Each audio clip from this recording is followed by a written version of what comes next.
मध्य प्रदेश के बरौदिया में एक दलित बच्ची का यौन शोषण होता है। यौन शोषण करने वाले उसको डराते हैं, धमकाते हैं और कहते हैं कि वो इस बात के बारे में किसी से कुछ ना कहे।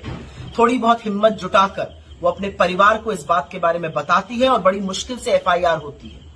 इस दलित बच्ची के यौन शोषण के मुख्य अभियुक्त बीजेपी के नेता पाए जाते हैं। उसमें से जो मुख्य अभियुक्त एक है अंकित सिंह, वो बीजेपी का कोई युवा ग्रामीण मंडल का अध्यक्ष था, और दूसरा अभियुक्त कोमल सिंह बीजेपी के विधायक भूपेंद्र सिंह का करीबी माना जाता है। इन लोगों ने मिलकर उस परिवार पर दबाव बनाया कि वो समझौता कर ले, और जब परिवार ने उससे इनकार कर दिया, जब वो राजी नहीं हुए, तो इन लोगों ने उस पीड़िता के भाई की पीट कर हत्या कर दी। और जब मां ने आके बीच बचाव की कोशिश करी तो उसको भी निर्वस्त्र करके पीटा गया। यही नहीं, अभी 3 दिन पहले पीड़िता के चाचा को समझौते के नाम पर बुलाया गया। जब उसने समझौते से इनकार किया तो उसकी भी हत्या कर दी गई।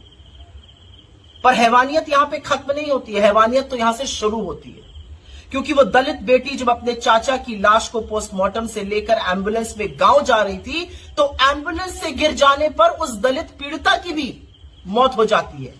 1 साल में 2 हत्याएं, और संदिग्ध परिस्थिति में उस पीड़िता की मौत जिसने बीजेपी के नेताओं पर यौन शोषण का आरोप लगाया था, यह सभ्य समाज की निशानी तो नहीं है। मुझे नहीं पता आपको इस बात की खबर मिली है कि नहीं मोदी जी, लेकिन असलियत यह है कि दलित, आदिवासी, पिछड़ा होना इस देश में अभिशाप बन चुका है।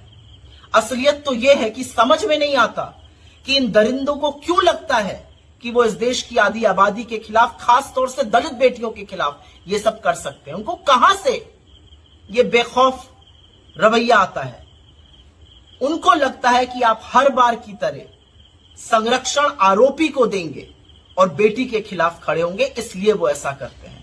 असल में तो मोदी जी जब आप चुनावी मंच से मुजरा शब्द का प्रयोग बार बार करते हैं तो इन आदमखोरों को हौसला मिलता है, इनको साहस मिलता है। इस तरह की हरकत बेटियों के साथ करने से इनको लगता है औरत दोयम दर्जा है और उसके साथ वो चाहे तो कुछ भी कर सकते हैं।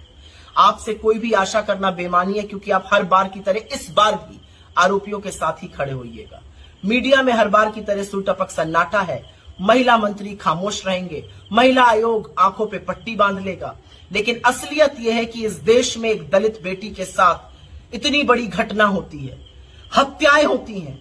आपके दरिंदे, आपके आदमखोर ना सिर्फ हमारी बेटियों का शोषण करते हैं, अब उनकी निर्मम हत्या भी कर रहे हैं, लेकिन आपके कान पर जूं नहीं रेंगती है। मुझे दुख है इस बात का कि आप इस देश के प्रधानमंत्री बने, क्योंकि आपके 10 साल के शासनकाल आधी आबादी के लिए अभिशाप से ज्यादा कुछ नहीं। इस देश में जो दलित बेटियों के साथ पिछले 10 साल में हुआ है वो सर्वथा गलत है, और अब वही अन्याय का अंत होगा, क्योंकि ये आपके बस की बात